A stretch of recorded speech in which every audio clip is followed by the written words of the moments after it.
Welcome once again to all the students. Today in this lecture we shall discuss the applications of canonical ensemble. In the last we have seen the applications of a two-level system, and in this regard we have also discussed the example of a classical ideal gas. So here we shall discuss here the system of harmonic oscillators. So here we examine here, and practically you can just say this is here and practically independent harmonic oscillator. Here we are taking here independent harmonic this oscillators. We have practically an independent harmonic oscillators. Here we using this partition function of the canonical ensemble by using the application of this canonical ensemble. We will discuss here the partition function of canonical ensemble. So before discussing this, there are two cases. There are oscillators. In harmonic oscillator there are oscillators. Now oscillators can be treated as distinguishable.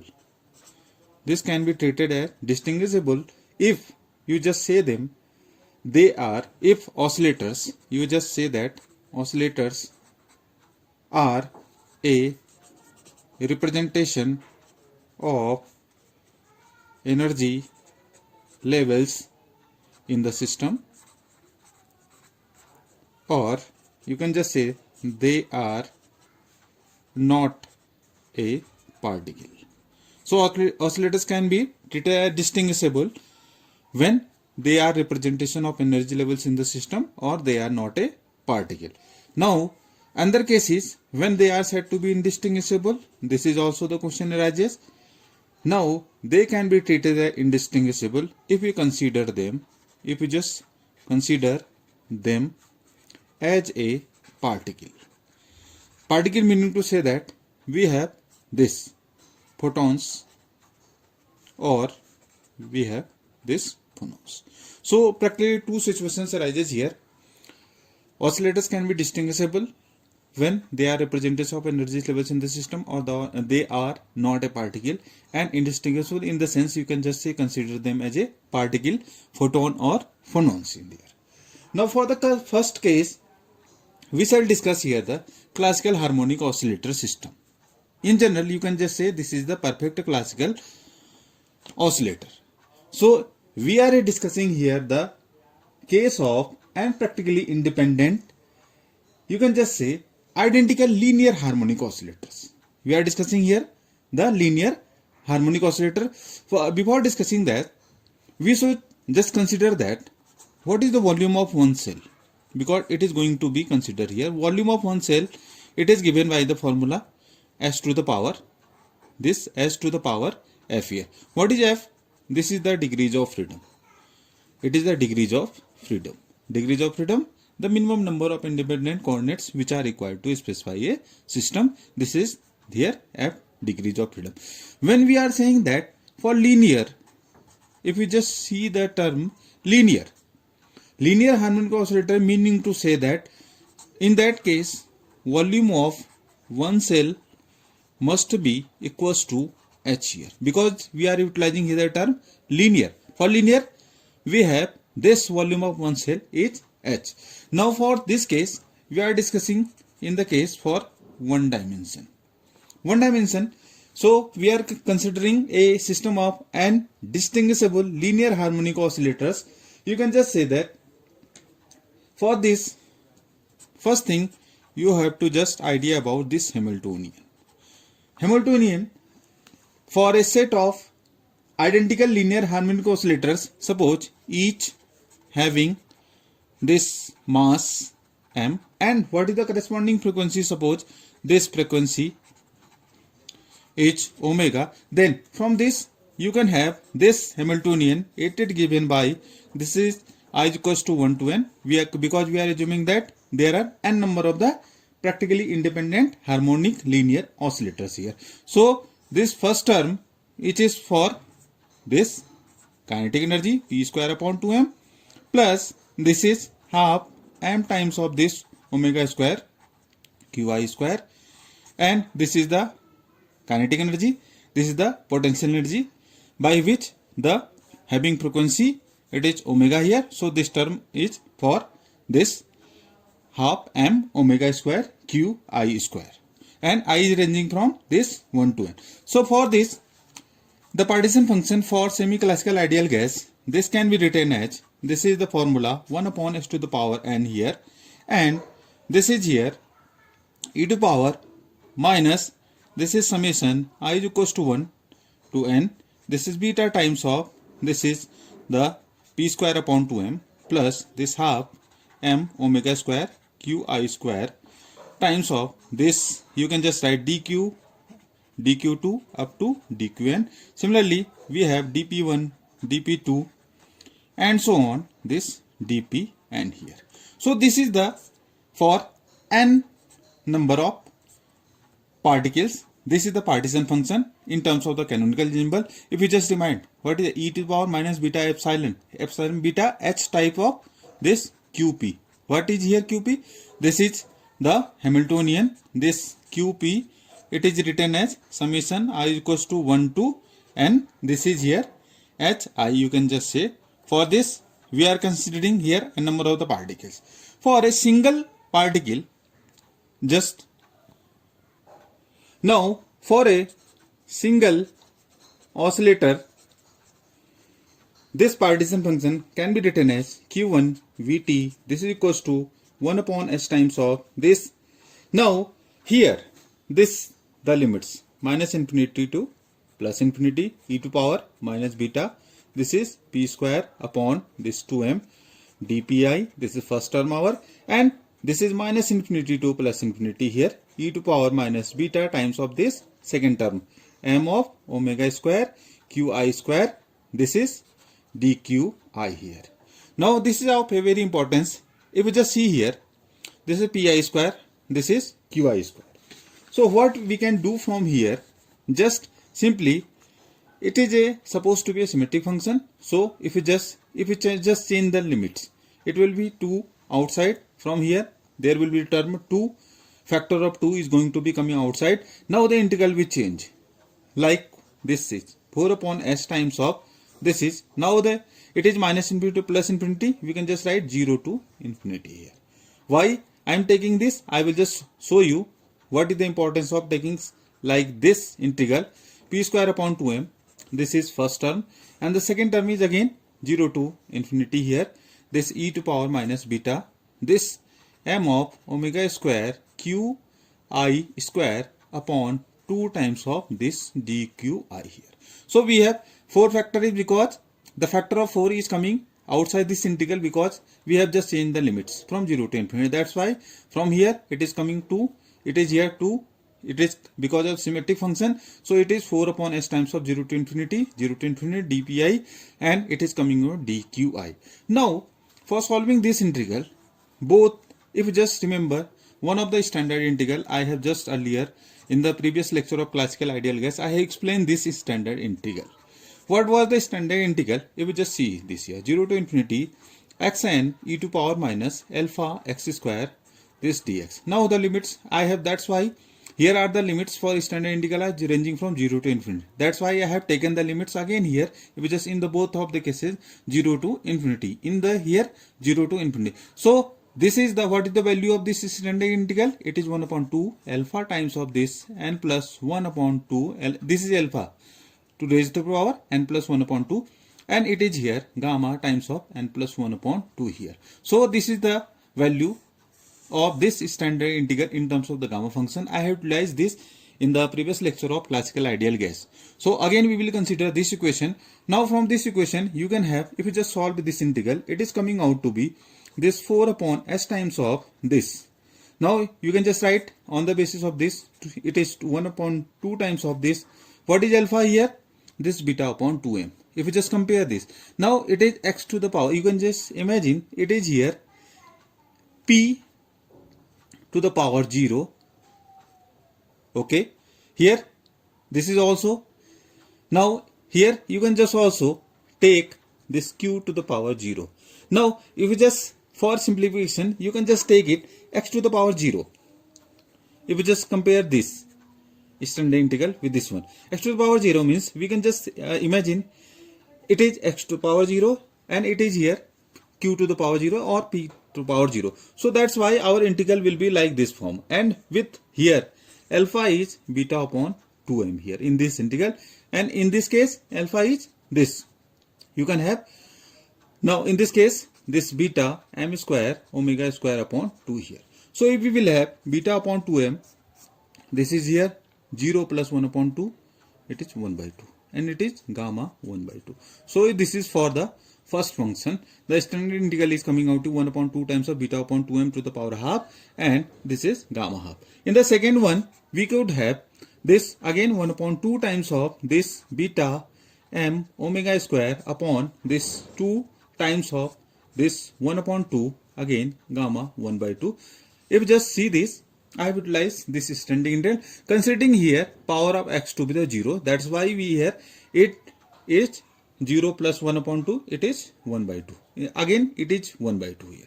So if you just solve this, you know that the gamma 1 by 2 is nothing but it is root pi.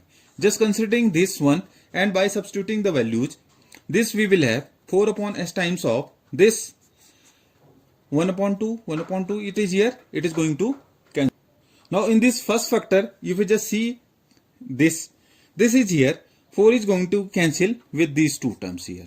It is going to be cancelled, and it is 1 upon s times of this. Now if you just see this, it is 2m pi upon this beta, because gamma 1 by 2 it is root pi, and it is in terms of this one. Now for the second factor, we will have this time, it is here 2 upon this is again 2 pi. So we will have this 2 pi upon this beta m omega square raised to the power 1 by 2. So we have solved these two integrals, and now it is more simplified form. It can be written as 1 upon s times of, if we just write it as, it is 2m pi upon this beta, and this is 2 pi upon this beta m omega square and raised to the power 1 by 2, because outside power it is in this term. Here it is. Now from here, if you just solve it, again you will have 1 upon h, and inside the bracket it is here, because m is going to cancel this one, and you are left with 4 pi square upon this beta square, this omega square. It is raised to the power 1 by 2 here. Or more simply, you can just write it as, if you just take h inside the bracket, you will have this 4 pi square upon this h square beta square omega square to the power 1 by 2, and this can be written as, more appropriate, it can be written as, just because it is here, you can just write here this, it is here, you can just write as to be this 1 upon this is beta h cross, either you can write beta square h square and omega square raised to the power 1 by 2 here. Or more simply, it can be written as, if you just see this, it can be written as 1 upon this beta h cross omega here. What is h cross? It is h upon 2 pi. I have written. You are aware of the fact that it is called the Planck constant. And what is it? H cross is called the reduced Planck constant here. It is called the reduced Planck constant. This has the value h upon 2 pi. So we will have partition function for a single particle q1 vt is coming out to be 1 upon beta h cross omega. Either you are aware of the fact beta is 1 upon kt here. You are aware of this fact. Substitute the values of this. You can just write here beta is 1 upon. So we will have this kt upon this h cross omega here. And this is q1 vt for a single particle. The partition function for the classical oscillator can be written as q1 vt. This is equals to kt upon h cross omega here. This is for a single particle. We can generalize our result for an harmonic oscillators. This partition function can have the value this q1 Vt, this is equals to, this can be written as q1 Vt raised to the power n, because we have generalized our result for n number of the particles here. So it can be written as, in more appropriate, it can be written as either you can just write 1 upon h cross beta omega to the power n, or it can be written as this kt upon h cross omega to the power n here. So this is the partition function for n harmonic oscillators, and this can be written as q1 Vt, this is equals to this kt upon h cross omega to the power raised to the power, this is here n here. Now this is for when the particles are distinguishable. This is result when the particles are distinguishable. If the particles are indistinguishable, then what will be the partition function? Qn Vt, this equals to 1 upon factorial n times of this kt upon h cross omega raised to the power n. So this is the partition function when the particles are indistinguishable here. So this is the partition function for the harmonic oscillators, classical harmonic oscillator, when the particles are indistinguishable here. Now if you are aware of the fact that you have calculated the value of this partition function, and you are aware of the fact that when we are discussing here the Helmholtz free energy. Now this Helmholtz free energy, you are aware of the fact that this have a relation between this partition function and the Helmholtz free energy. What is it? A equals to minus kt ln of Qn Vt. From here you can have the value, this is equals to, you can just substitute the values for this, it is here minus kt times of this ln. What is the value Qn Vt? This is kt upon h cross omega to the power n here. Yeah, more simply you can just write here n kt ln of this kt upon h cross omega.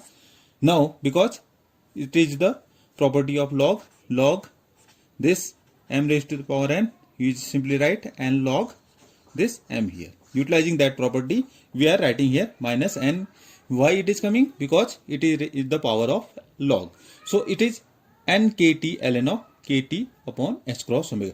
Or you can just write it as a equals to, this is here plus sign, ln of this h cross omega upon kt here. Just see the difference. Here it is minus sign with kt upon h cross omega. Again it is the properties of the log. That's why we are adding here plus here.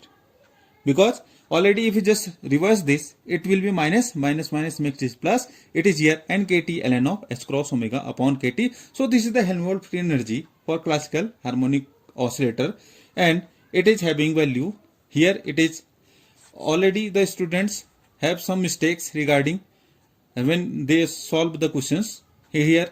Unfortunately they have doesn't idea of the sign, so they just confuse with what is the sign is going to be placed here. Either it is minus or plus. It is the, because if you have the learned the partition function, then you can easily discriminate when it is going to be minus sign, it is with kt upon h cross omega, and plus sign which is ln of h cross omega upon kt here.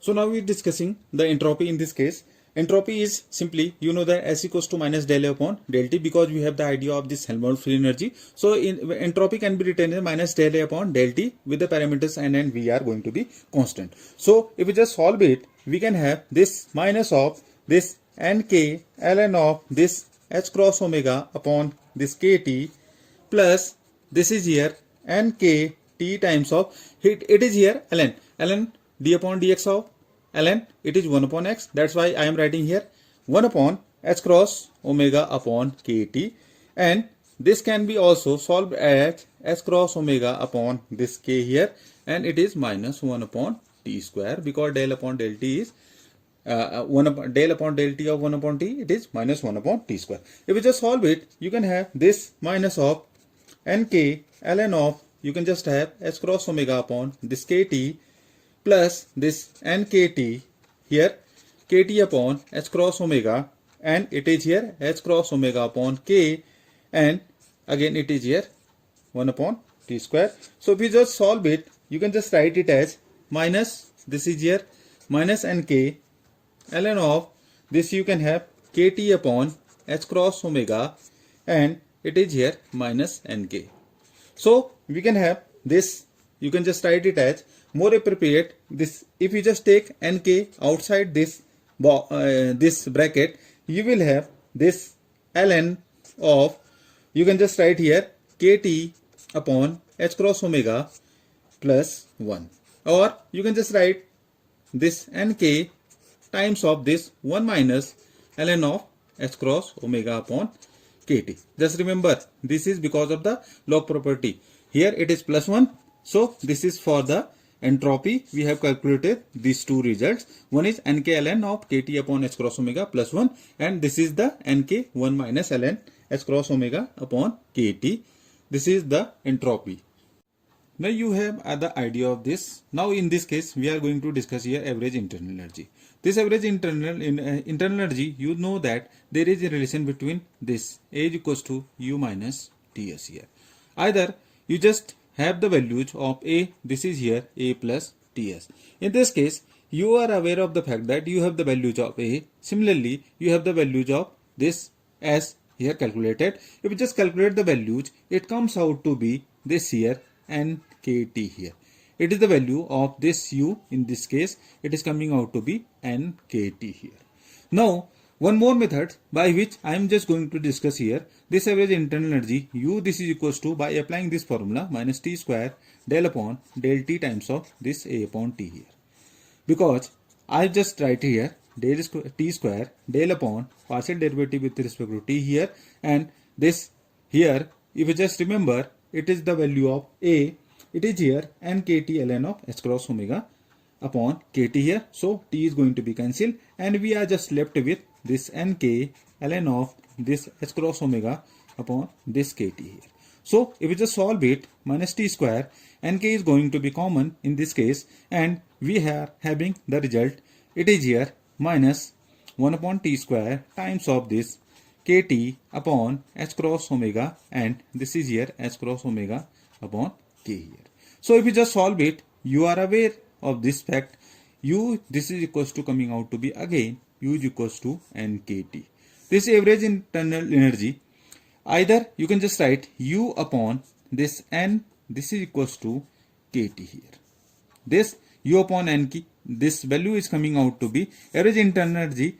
It is per particle, it is given to be kt here. This is for one dimension case.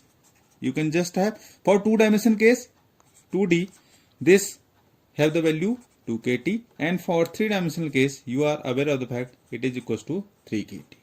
Now one more thing you have to just consider here, that the mean energy here, this is, you can just see that the mean energy per particle. Now if you just see this U upon n, it is equals to kt. Again, what does it signifies? If you just see that, we can just note down one more this term. It is here the mean energy. What is it? It is the mean energy per particle.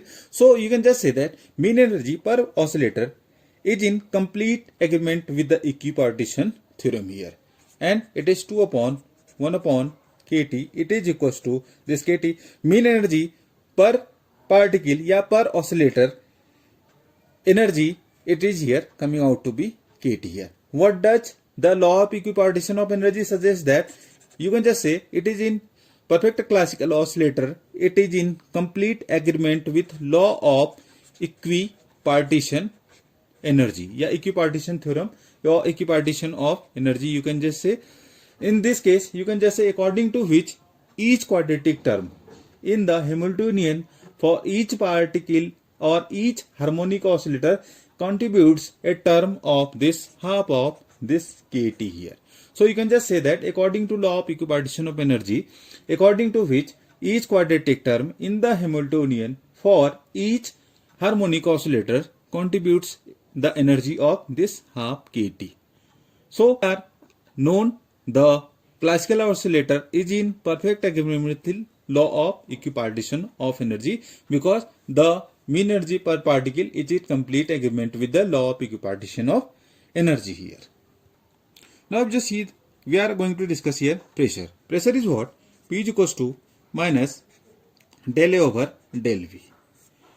This and this del over del t with n and t is constant. Now if you just see this, there is no term of this involvement of V. That's why it is 0. 0, pressure is 0 due to distinguishability. It is here 0 because of P is 0 because of due to distinguishability. The pressure value is because there is no dependence of the volume. That's why del over del V is coming out to 0 and pressure is 0. In this case is due to distinguishability. So in this case, consequence, we can also discuss chemical potential. Chemical potential, you are aware of the fact. This chemical potential is given by del A over del N of this V and T. These are the constant here. So in this case, this you can just write here del A upon del N, and A have the value, if you just remind, N KT ln of this H cross omega upon this KT here. So you will have del upon del N. If you just go to calculate del A upon this del N, it is what it is, KT ln of H cross omega upon this here KT. So you can have this mu value, it is coming out to be KT, this is here KT ln of this H cross omega upon KT here. So this is the value of chemical potential in this case. Now we are going to discuss here specific heat. Specific heat at constant volume. You are aware of the formula. This is del U upon del T here. This is the specific heat constant volume, and U is, as I have earlier told you, this is NKT. So del U upon del T is coming out to be NK here. Similarly, you can have this CP. CP is specific heat at constant pressure, and this have the formula del Q upon del T. At this is at constant volume, this is at constant pressure. So you will have from here this dq, this is equals to, you are aware of the du plus dw, and you are aware of the fact du plus this pdb. Now in this case, if you just see this p is 0. For this case, I have earlier calculated the value of by this formula minus del upon del v, and it was coming out to be 0. In this case, you can just write dq is equals to du. If you just substitute this value, cp is this, again it is del u upon del t at constant v. Again you will have the result nk here. So from here, conclusion is that both the cp and cb have the values nk.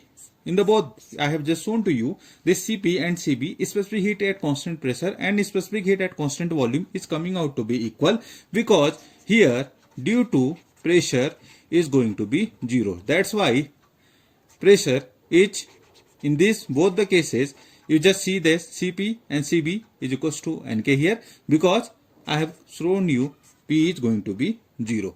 So this is all about the classical harmonic oscillator, and you just see that classical harmonic oscillator, we have discussed partition function, and the partition function on the basis Helmholtz energy, then we have discussed the entropy, then chemical potential, then we have seen the pressure is going to be 0, and we have one important thing we have discussed here, average internal energy. Internal energy, we have shown this mean energy per oscillator internal energy is coming out to be kT, which is in complete agreement with the equipartition law of equipartition of energy, which suggests that each oscillator have associated energy with each quadratic term of this half of kBt here, or kT energy. Half of kT energy is associated with each quadratic term. So it is the incomplete agreement with the classical harmonic oscillator is so in complete agreement with the law of equipartition of energy. So thank you for watching. We shall discuss one another case of quantum oscillator in the next lecture. So please subscribe the channel, and I am sure that you will be getting invited by all these lectures. Please subscribe and share the channel.